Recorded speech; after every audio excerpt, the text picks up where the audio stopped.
Pakistani air defence system 2024।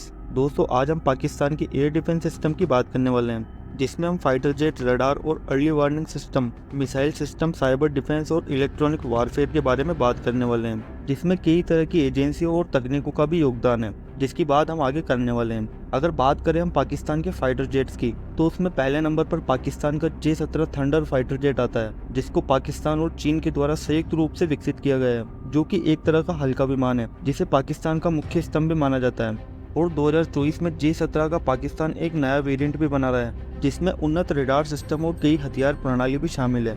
तो वहीं दूसरे नंबर पर पाकिस्तान का J-16 फ्लाइंग फॉल्कन विमान आता है, और यह पाकिस्तानी वायुसेना का सबसे उन्नत और प्रभावी मल्टी रोल लड़ाकू विमान है, जिसे उसने अमेरिका से प्राप्त किया है। और 2024 में इस विमान की कई स्क्वाड्रन अभी भी सक्रिय हैं, जिसमें कई तरह के अपग्रेड एवियोनिक्स और हथियार लगे हैं। आगे तीसरे नंबर पर चीन से प्राप्त विमान J-10C आता है, जो कि पाकिस्तानी वायुसेना का महत्वपूर्ण हिस्सा है। तो वहीं इस विमान में एक्टिव इलेक्ट्रॉनिक स्कैंडर रडार लगा है और लंबी दूरी की मिसाइल क्षमताएं भी लगी है। आगे बात करते हैं पाकिस्तानी रडार और अर्ली वार्निंग सिस्टम की, जिसमें पाकिस्तान ने विभिन्न प्रकार के ग्राउंड बेस्ड रडार सिस्टम को तैनात कर रखा है, जो कि वायु सीमा की निगरानी करते हैं, जिसका निर्माण चाइना के द्वारा किया गया है। तो वहीं पाकिस्तान के पास airborne warning and control system भी है, जिसने उसे मुख्य रूप से स्वीडन से खरीदा है, जिसमें साप 2000 और चीनी ZDK-03 शामिल है, जो कि वायु सेनाओं को हवाई खतरों के बारे में समय से पहले ही चेतावनी देते हैं। आगे आते हैं पाकिस्तान की मिसाइल डिफेंस सिस्टम पर, जिसमें पाकिस्तान की SM मिसाइल सिस्टम आती है,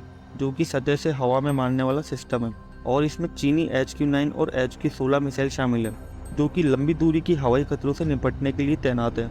तो वहीं आगे आता है शॉर्ट रेंज डिफेंस, जिसमें पाकिस्तान के पास छोटी दूरी की हवाई सुरक्षा प्रणाली शामिल है, जिसमें LY-80 और अन्य मोबाइल SM सिस्टम शामिल है, जो कि तेज प्रतिक्रिया के लिए डिज़ाइन किए गए हैं। चलिए आगे बात करते हैं पाकिस्तानी मानव रहित हवाई विमान की, जिसमें UAVs और ड्रोन्स आते हैं। यह मुख्य रूप से निगरानी और लक्ष्यों को पहचानने के लिए एक्टिव किए जाते हैं, जिसमें और भी कई तरह के चीनी ड्रोन्स शामिल हैं। आगे आते हैं पाकिस्तान के साइबर डिफेंस और इलेक्ट्रॉनिक वारफेयर पर। पाकिस्तान की वायु रक्षा प्रणाली में इलेक्ट्रॉनिक वारफेयर क्षमताओं को भी काफ़ी विकसित किया गया है, जो कि अन्य देशों के रडार और संचार प्रणाली को बाधित करने के लिए डिज़ाइन किया गया है। तो वहीं आगे साइबर सुरक्षा आती है, जिसमें पाकिस्तान की वायुसेना अन्य साइबर हमलों से निपटने के लिए और अपनी संवेदनशीलता सूचना प्रणाली की सुरक्षा के लिए उन्नत साइबर सुरक्षा तकनीकों का उपयोग करती है, जिसको कई बार हैक किया जा चुका है। दोस्तों वीडियो यहीं समाप्त करते हैं। वीडियो अगर पसंद आया तो लाइक और चैनल को सब्सक्राइब जरूर कर देना। धन्यवाद।